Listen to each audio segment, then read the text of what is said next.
Their greatest warrior was proclaimed their king. Berlatar pada 5.000 tahun yang lalu ketika manusia masih suka sekali berperang, sekarang juga masih, tapi hanya sebagian. Cerita diawali dengan memperlihatkan kelompok suku barbar yang sudah berhasil mengalahkan banyak sekali suku-suku lain yang kebetulan saat ini mereka berhasil menangkap seseorang dari suku bernama Arcadia yang ketika suku barbar tersebut akan membunuhnya, tiba-tiba Which limb do I take first?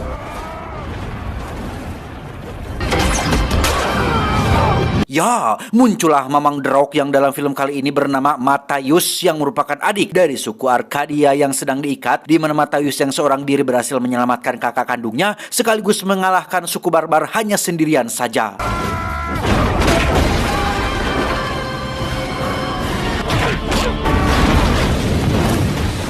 Dan inilah Satria bergitar, loh, dan inilah Scorpion King.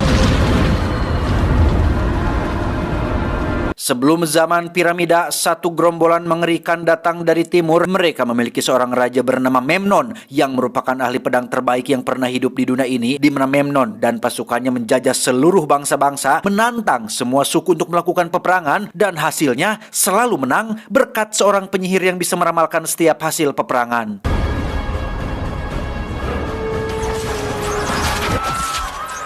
Dari sekian banyak suku yang sudah bertekuk lutut, ada beberapa suku yang memilih untuk melawan dan bersembunyi, di mana mereka saat ini tengah melakukan rapat untuk mendiskusikan strategi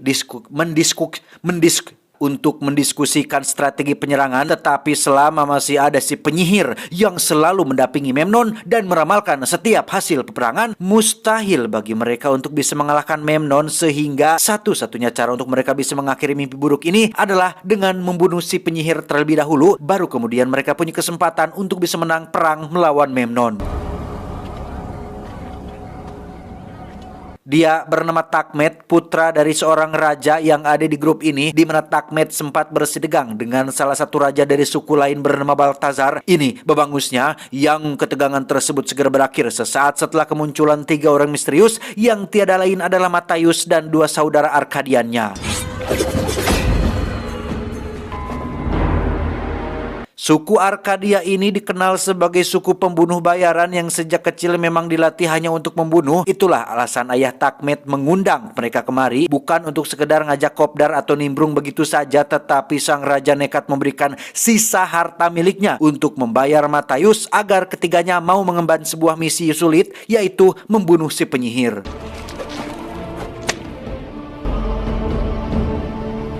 Mengendarai unta kesayangannya, Matthäus dan 2 saudaranya pun akhirnya tiba di camp tempat Memnon dan pasukannya bermalam. Di situ ketiganya langsung turun ke lapangan, melumpuhkan satu persatu penjaga untuk bisa masuk ke dalam tenda si penyihir.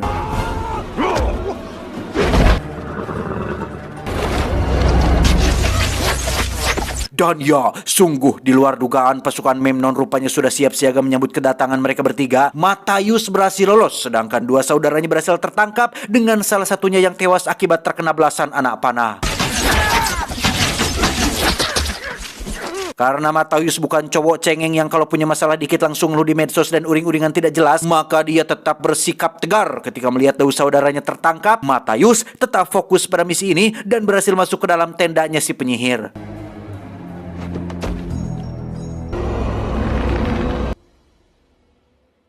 Dan betapa terkejutnya Matthäus saat baru mengetahui jika penyihir yang harus dia bunuh ternyata adalah seorang perempuan, sedangkan prinsip suku Arcadia adalah pantang membunuh anak-anak dan perempuan, sehingga ketika ada pasukan Memnon masuk, Matthäus justru malah fokus menghadapi mereka semua.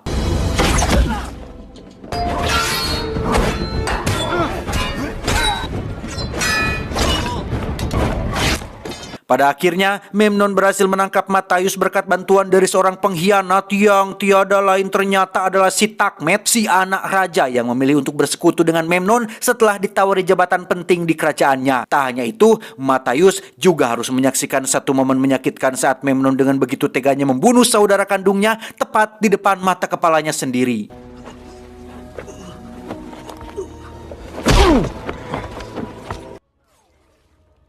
Ketika Memnon akan membunuh Matthaius, si penyihir tiba-tiba melarang dia melakukannya dengan alasan dirinya baru saja mendapat penglihatan atau penerawangan bahwa apabila Memnon atau pasukannya membunuh Matthaius malam ini dengan tangan mereka sendiri, maka akan terjadi sebuah bencana besar yang bisa menghancurkan kerajaan ini, sehingga Memnon menggunakan cara lain untuk dapat membunuhnya. Ternyata cara yang dimaksud adalah dengan mengubur Matthaius di lokasi yang menjadi sarangnya binatang kecil berbahaya, yaitu semut api. Tak sendiri, ada seorang pencuri kuda bernama Arpid yang juga kebetulan mendapat hukuman yang sama, sehingga setidaknya Matthaius tidak akan mati sendirian.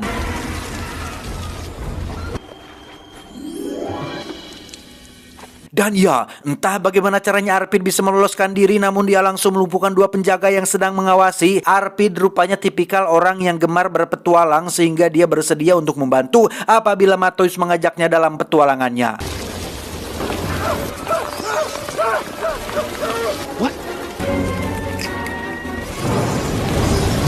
Sesampainya di kota dekat istana kerajaan Memnon, Matthaius menggunakan Arpid yang seorang buronan untuk bisa masuk melewati penjaga gerbang. Yang setibanya mereka di dalam, Arpid ditugaskan untuk menjaga unta peliharaannya, sementara Matthaius akan menelusuri sudut-sudut perkotaan untuk menemukan jalan rahasia yang aman untuk bisa masuk ke dalam istana Memnon.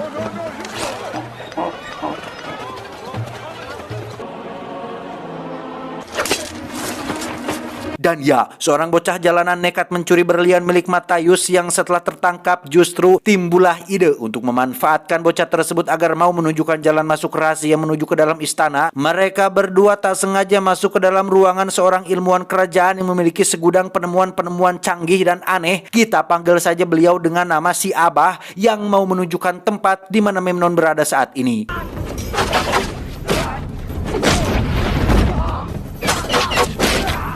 Julukan ahli pedang terhebat yang disematkan kepada Memnon ternyata bukan hanya isapan jempol belaka, karena Memnon terbukti mampu menangkap sebatang anak panah yang dilesahkan tepat ke arahnya, yang ketika Matthaius tinggal sedikit lagi untuk membalaskan dendam kematian saudaranya, tiba-tiba saja muncul si bocah yang ketahuan dan dituduh sebagai pencuri, sehingga Memnon menyuruh Takmet untuk potong kedua tangannya sebagai hukuman atas perbuatan tersebut.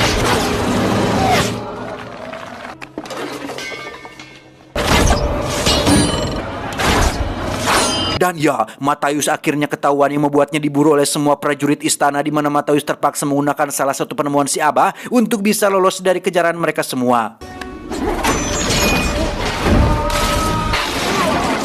Matthaius pun mendarat tepat di ruangan yang dipenuhi oleh para wanita yang merupakan selirnya Raja Memnon, di mana pasukan kerajaan dengan cepat langsung tiba untuk menangkapnya, sehingga Matthaius terpaksa meloloskan diri dengan cara menjatuhkan dirinya sendiri.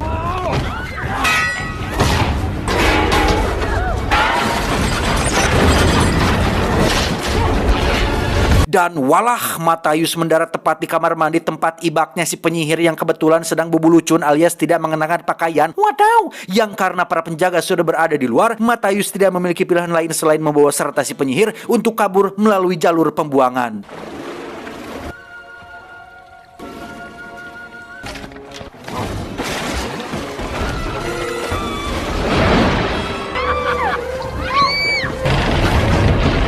Pada akhirnya, Matthaius menjadikan si penyihir sebagai tawanan yang akan menjadi jaminan untuk dapat membalaskan dendam kematian saudaranya. Sementara Memnon baru saja mendapat kabar tentang penyihirnya yang dibawa kabur, yang jikalau sampai pasukannya tahu tentang hal ini, maka mereka akan kehilangan semangat dan kepercayaan diri untuk berperang, sehingga Memnon mengutus seorang komandan untuk mengambil kembali si penyihir dan menitipkan sebuah anak panah yang mata panahnya diolesi dengan racun kalajengking khusus untuk membunuh si Matthaius.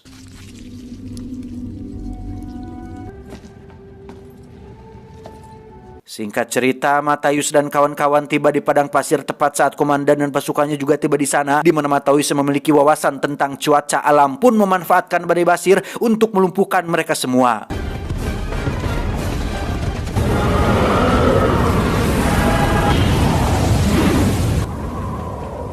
Saat si komandan dan pasukan sedang bersembunyi di dalam gua itulah, salah satu prajuritnya tenggelam di dalam pasir hisap, yang tentu saja akan menambah kesulitan mereka untuk bisa membunuh Matthaius yang bisa ciling-cingcat ke sana kemari di dalam kegelapan. Dan tiba-tiba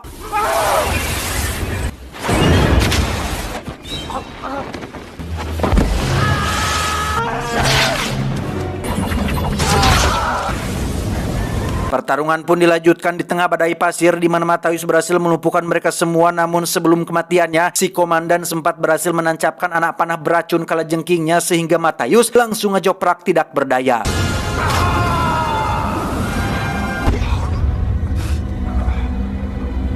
Malamnya si penyihir yang kasihan pun menggunakan kekuatan supranaturalnya untuk mencabut penyakit alias racun kalajengking dari dalam tubuh Matthäus, sehingga hal tersebut tak sengaja membuat tubuh Matthäus akhirnya kebal terhadap racun kalajengking yang mungkin akan dia dapatkan di waktu mendatang. Keesokan paginya ketika sedang melanjutkan perjalanan, mereka tak sengaja bertemu dengan si abah ilmuwan yang sedang melakukan uji coba serbuk ajaibnya, yang sebenarnya itu bukan serbuk ajaib tetapi bubuk misiu, tetapi mereka belum mengetahuinya atau karena pengetahuan belum ada gitu, belum sampai ke sana memahaminya. Bersama si abah, Matthäus dan kawan-kawan pun berjalan dan berhasil menemukan sumber air Sudekat yang ketika sedang asyik ngaleut, tiba-tiba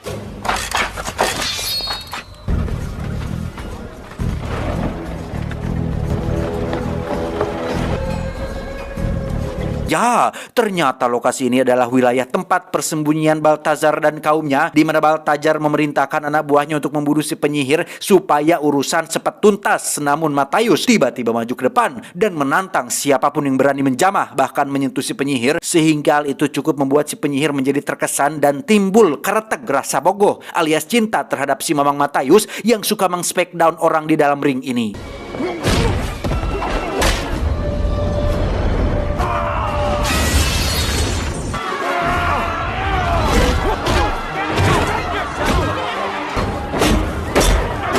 Dan ya, Matthäus dan Baltazar pun melakukan perkelahian tapi tidak sampai mempertaruhkan nyawa. Pada akhirnya Baltazar harus mengakui kekalahannya, di mana Matthäus memberikan sedikit pidato untuk menyadarkan Baltazar dan kaumnya bahwa mereka tidak bisa terus sembunyi dan menunggu Memnon menemukan tempat persembunyian mereka, sehingga satu-satunya cara paling masuk akal sekarang adalah dengan bekerja sama dan menyusun rencana untuk melakukan penyerangan terhadap Memnon dan kerajaannya.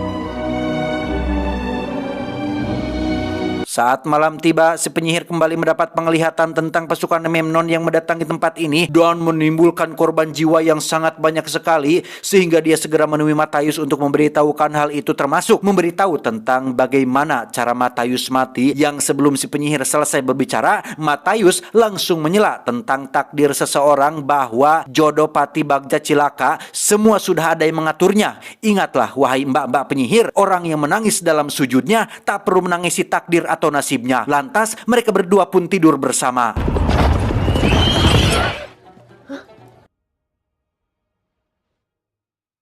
Tepat saat semua orang masih tidur, si penyihir diam-diam kembali kepada Memnon demi untuk keselamatan mereka semua, sehingga ketika Matthäus bangun, alangkah terkejutnya dia saat si penyihir sudah tidak ada di sampingnya dan pergi begitu saja padahal belum dibayar. Tak ingin membiarkan si penyihir kembali menderita bersama Memnon, Matthäus nekat pergi sendirian menyusulnya, di mana Baltazar yang melihat hal itu pun memutuskan untuk ikut juga setelah merasa bahwa perjuangan ini bukanlah perjuangan Matthäus seorang tetapi perjuangan mereka semua.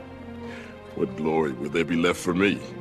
Bersama-sama mereka semua menerobos istana Memnon dengan caranya masing-masing. Matthäus menggunakan cara yang cowok banget, sementara Baltazar yang punya perangai seram malah memilih cara yang agak sedikit feminim dan enggak banget. Namun cara mereka berdua terbukti berhasil melumpuhkan satu persatu penjaga istana dengan cukup mudah.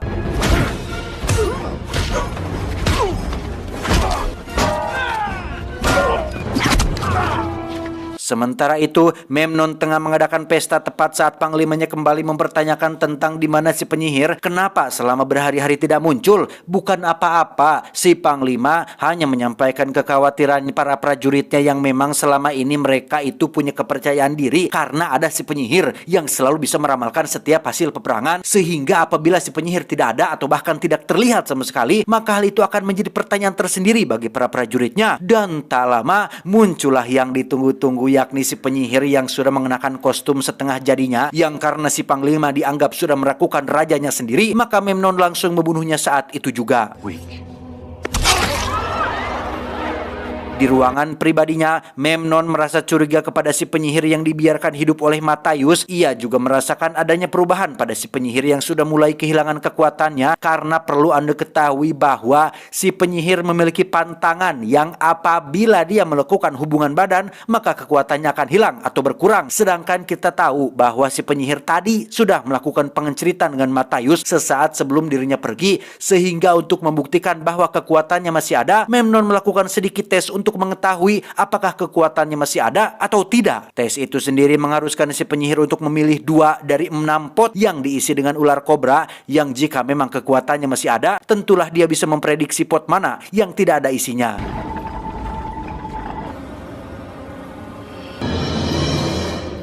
Dan ya, pot pertama berhasil dia temukan, namun untuk pot yang kedua, si penyihir mulai menunjukkan keraguan dan ketakutan yang hal itu langsung bisa disadari oleh Memnon, sehingga ketika semuanya terungkap, si penyihir langsung mengambil kobranya tepat saat Matthaius sudah berada di dalam ruangan.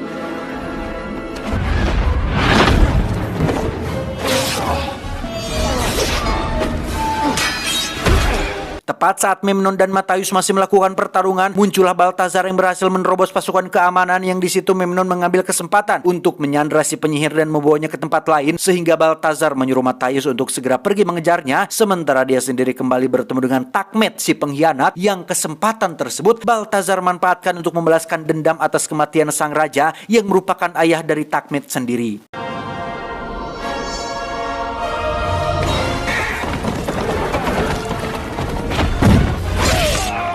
Setelah Balthazar sanggup menghandle semua kroco-kroco yang ada di luar, kini giliran Matthaius yang harus mengalahkan Memnon seorang diri, yang karena Memnon memiliki predikat ahli pedang terhebat dalam sejarah, maka akan cukup sulit bagi Matthaius untuk dapat mengalahkannya.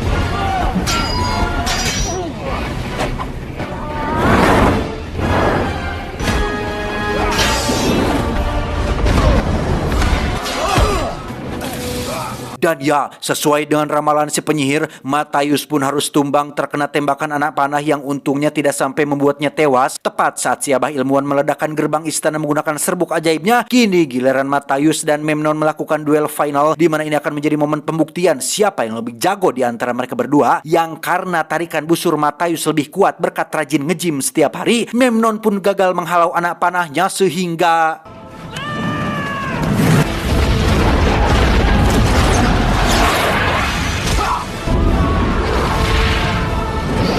setelah semua berakhir, Matthaius dinobatkan sebagai raja baru dengan si penyihir sebagai permaisurinya, sedangkan Balthazar sempat ditawari untuk menjadi panglima perang, tetapi karena Balthazar masih suka clubbing dan masih suka foya-foya dengan teman-teman hedonnya, dia pun menolak tawaran tersebut dan memilih untuk melanjutkan kepemimpinannya. Tamat, ending yang cukup mengkalajengkingkan. Persis seperti sosok Raja Memnon yang berambisi terhadap kekuasaan, mirip seperti realitas para pemimpin saat ini yang kurang empati dan membuat rakyat beban akan kondisi saat ini. Ini adalah watak asli sistem demokrasi, sistem yang hanya melahirkan sosok pengabdi ambisius kursi kekuasaan, bukan pelayan rakyat yang merasakan penderitaan mereka. Tak heran mereka senantiasa memanfaatkan kondisi terpuruk rakyat demi kepentingan politik. Mereka lupa bahwa sesungguhnya kalian akan sangat berambisi terhadap kepemimpinan, padahal kelak di hari kiamat ia akan menjadi penyesalan. Hadis riwayat Bukhari. Saya John mewakili direksi yang bertugas mengucapkan terima kasih dan sampai jumpa di video selanjutnya. Adios. Kantong Palazzo Lionel Messi. Cuau, cuau, cuau.